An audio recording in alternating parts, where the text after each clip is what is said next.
सभी स्नेही जनों एवं सुधी साधकों को सादर वंदे। जय श्री कृष्ण। श्रीमद् भगवद गीता अध्याय 6 चैप्टर 6 आत्म संयम योग, जिसे ध्यान योग भी कहा जाता है। और आज का श्लोक है श्लोक संख्या 47। यह अध्याय 6 का अंतिम श्लोक है, इसलिए इस श्लोक के विवेचन के बाद हम पुष्पिका का पठन वाचन करेंगे और फिर उसके बाद समापन प्रार्थना के साथ इस अध्याय की समाप्ति करेंगे। तो आइए सबसे पहले इसका पठन वाचन करें।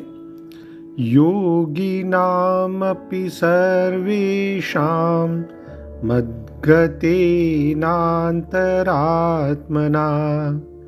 श्रद्धावान् भजते यो मां समे युक्ततमो मतः।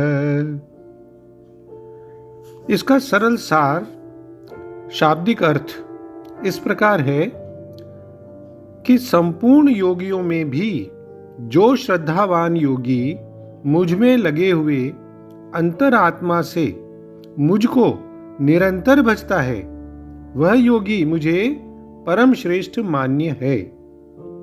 यानी of all yogis, again he who devoutly worships me with his mind focused on me is considered by me to be the best yogi। तो इस श्लोक का सरल सार और भाव जानने का प्रयास करते हैं, और उसके पहले हम पदच्छेद के माध्यम से संस्कृत शब्दों का हिंदी अर्थ देख लेते हैं। सर्वेषां यानी संपूर्ण, योगी नाम योगियों में, अपि भी यह जो श्रद्धावान योगी मदगतेन मुझ में लगे हुए, अंतरात्मा से माम यानी मुझको, भजते निरंतर भजता है, सह वह योगी में मुझे युक्त तमः परम श्रेष्ठ मतः मान्य है। यानी इस श्लोक में सारे योगियों में से अनन्य प्रेम से और श्रद्धा पूर्वक जो भगवान का भजन करता है, ऐसे योगी की प्रशंसा की गई है और उसे भगवान के मत में परम श्रेष्ठ युक्ततमः माना गया है। तो जैसा कि स्वामी आदि शंकराचार्य जी बताते हैं कि रुद्र, आदित्य आदि देवताओं के ध्यान में लगे हुए जितने भी योगी हैं, उन समस्त योगियों से भी जो योगी श्रद्धा से युक्त हुआ, मुझ वासुदेव में अच्छी प्रकार स्थित किए हुए अपने अंतःकरण से मुझे ही भजता है, उसे मैं युक्त तम अर्थात अतिशय श्रेष्ठ योगी मानता हूं।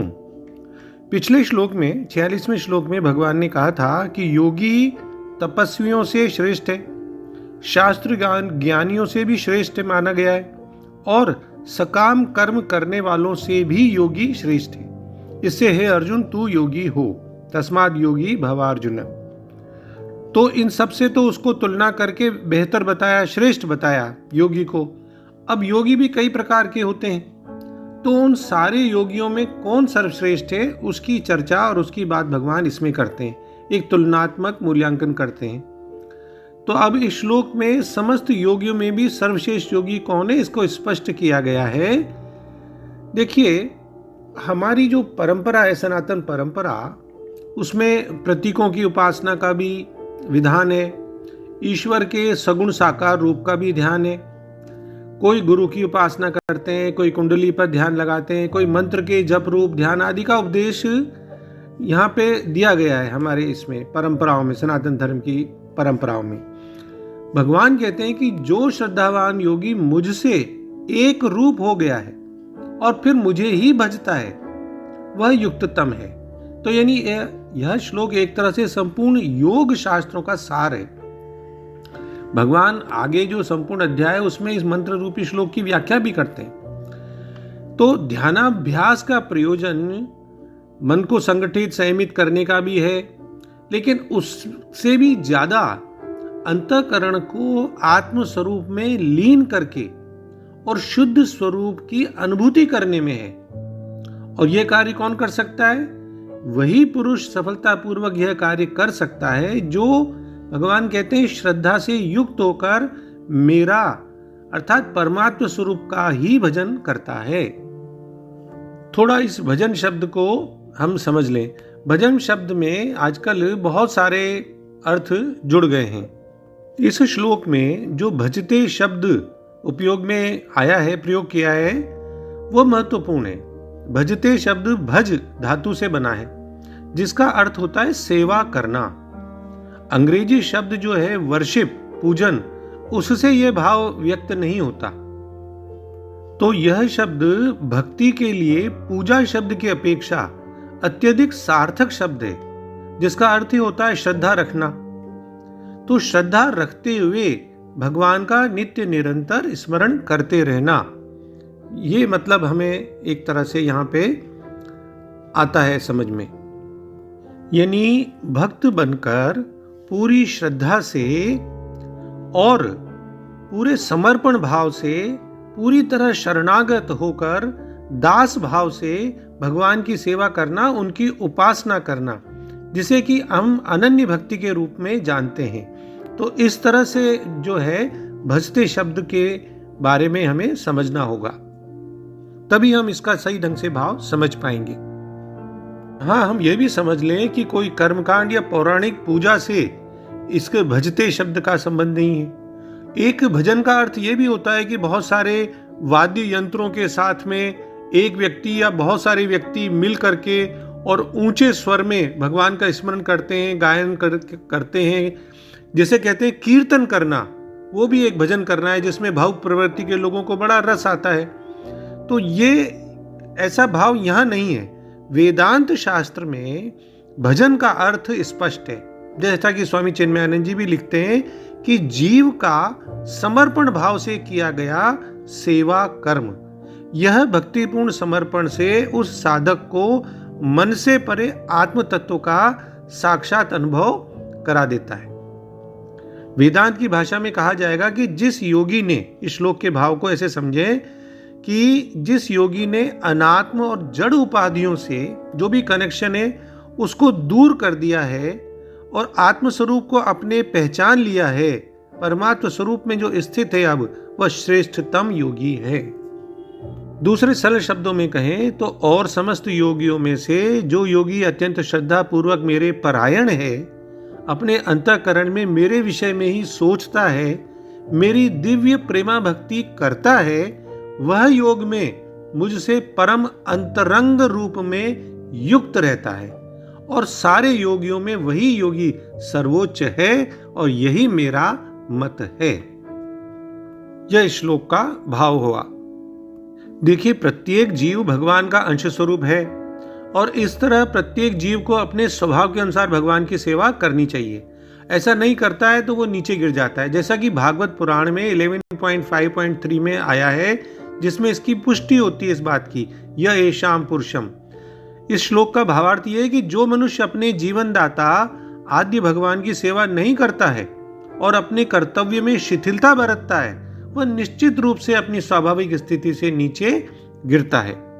स्वामी श्रील प्रभुपाद जी इस श्लोक की व्याख्या में बताते हैं कि अन्य सारे जो योग हैं वो इस भक्ति योग रूपी गंतव्य, जो अल्टीमेट डेस्टिनेशन है, उसी की दिशा में अग्रसर होते हैं।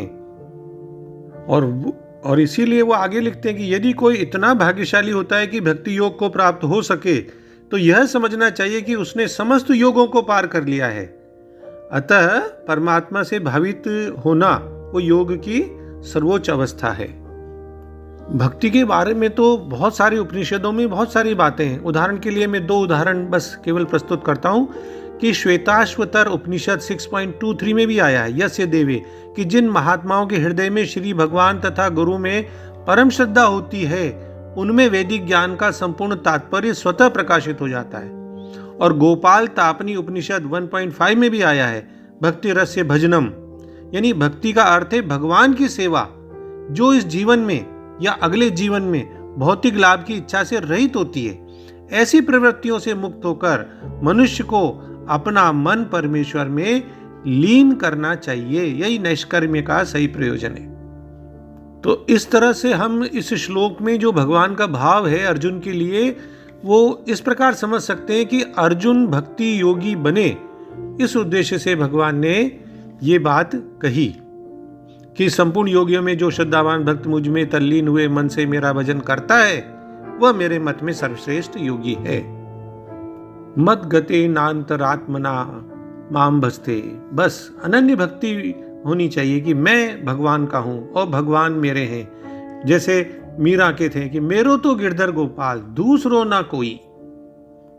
ऐसे अनन्य भक्त के भजन का स्वरूप भगवान ने श्रीमद् भगवत गीता के ही 11वें अध्याय के 55वें श्लोक में बताया है कि वह भक्त मेरी प्रसन्नता के लिए ही सभी कर्म करता है, सदा मेरे ही परायण रहता है, केवल मेरा ही भक्त है, संसार का भक्त नहीं है। संसार की आसक्ति को सर्वथा छोड़ देता है और संपूर्ण प्राणियों में वैर भाव से रहित हो जाता है। इसलिए भगवान कहते हैं स में युक्त तमो मतः, संसार से विमुख होकर अपना उद्धार करने में लगने वाले जितने भी योगी साधक हो सकते हैं वे सभी युक्त हैं। लेकिन जो इस प्रकार से मेरी भक्ति करके मुझ में ही लीन होता है, वह मेरी ही शरण में आता है, समर्पित होता है पूरी तरह से, वे मेरी मान्यता में युक्त तम हैं। कि भगवान तो योगेश्वर हैं, तो ऐसे महायोगेश्वर के पूर्ण शरण होने पर शरणागत का अब कौन सा योग बाकी रह जाएगा, वह तो संपूर्ण योगों से युक्त हो जाएगा। तो इसीलिए भगवान उसको युक्त तम कहते हैं। गीता जी के 12वें अध्याय में भक्तों के बारे में बहुत सारी बातें और भी सीखने की, समझने की मिलेंगी। जैसे 12वें अध्याय का दूसरा श्लोक है ते में युक्त तमा मताः, वहां आता है 12वें अध्याय के 20वें श्लोक में आता है भक्तास्ते तीव में प्रियः, और अभी 6ठे अध्याय के 32वें श्लोक में भी भगवान ने कहा है स योगी परमो मतः। 18वें अध्याय के 54वें श्लोक में आया है मद भक्तिम लभते पराम। मतलब इस श्लोक में अगर गहराई से देखें तो हमें ये समझ में आता है कि परमात्मा समग्र हैं और उनकी भक्ति अलौकिक है, और उस भक्ति की प्राप्ति में ही मानव जीवन की पूर्णता है। बहुत सरल शब्दों में पूरे श्लोक का भाव इस प्रकार हुआ कि सभी योगियों में से जिनका मन सदैव मुझ में तल्लीन रहता है और जो अगाध श्रद्धा से मेरी ही भक्ति में लीन रहते हैं, उन्हें मैं सर्वश्रेष्ठ मानता हूं। तो इस श्लोक से हमें ये मालूम पड़ता है कि योग की कौन सी पद्धति सर्वोत्तम है। भगवान एक तरह से यही बता रहे हैं कि भक्ति भगवान की दिव्य शक्ति है।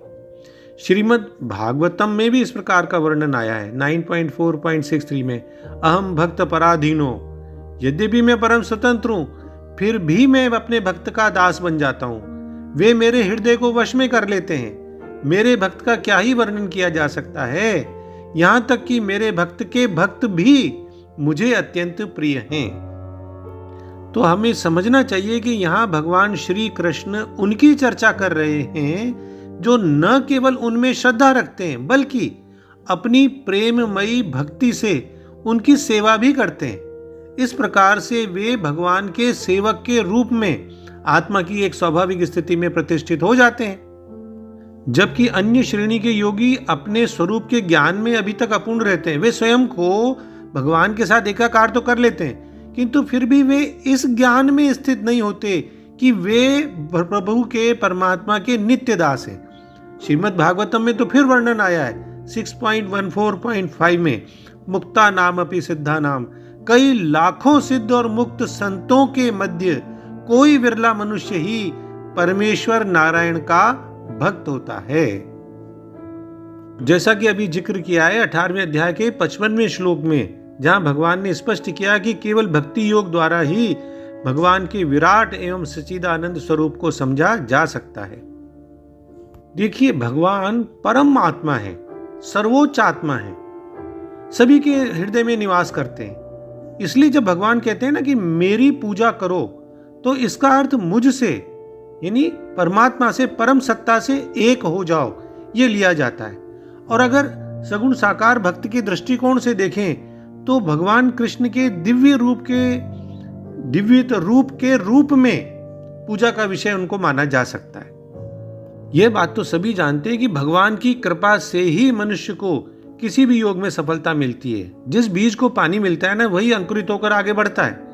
तो ईश्वर के प्रति जो भक्ति है वो वह पानी है, जल है, जो साधक के मन को तृप्त करता है और उसके सारे प्रयासों में सफलता का फल प्रदान करता है।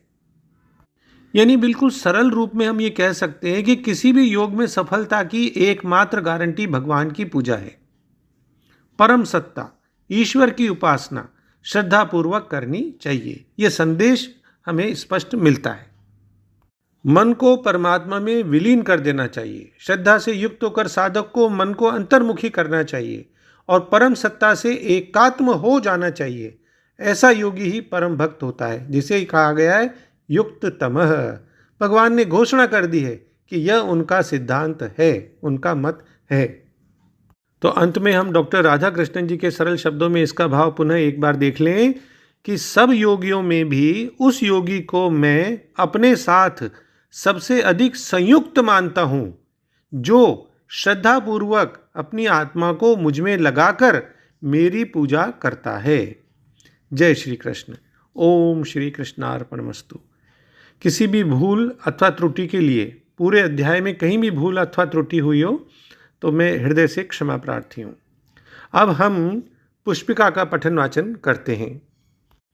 ओम तत्सदिति श्रीमद् भगवद गीतासूपनिषत्सु ब्रह्म विद्यायां योग शास्त्रे श्री कृष्णार्जुन संवादे आत्मसंयम योगो नाम षष्ठोऽध्यायः। ओम श्री कृष्णार्पणमस्तु। अब हम समापन प्रार्थना लेते हैं और उसके गायन के साथ ही इस अध्याय को समाप्त करते हैं। योगेशं सच्चिदानन्दं वासुदेवं व्रजप्रियं धर्मसंस्थापकं वीरं कृष्णं वन्दे जगद्गुरुं। कृष्णं वन्दे जगद्गुरुं। कृष्णं वन्दे जगद्गुरुं। ओम श्री कृष्णार्पणमस्तु। डॉक्टर BK शर्मा के सादर प्रणाम। किसी भी भूल अथवा त्रुटि के लिए क्षमा। सर्वे भवन्तु सुखिनः, सर्वे सन्तु निरामया।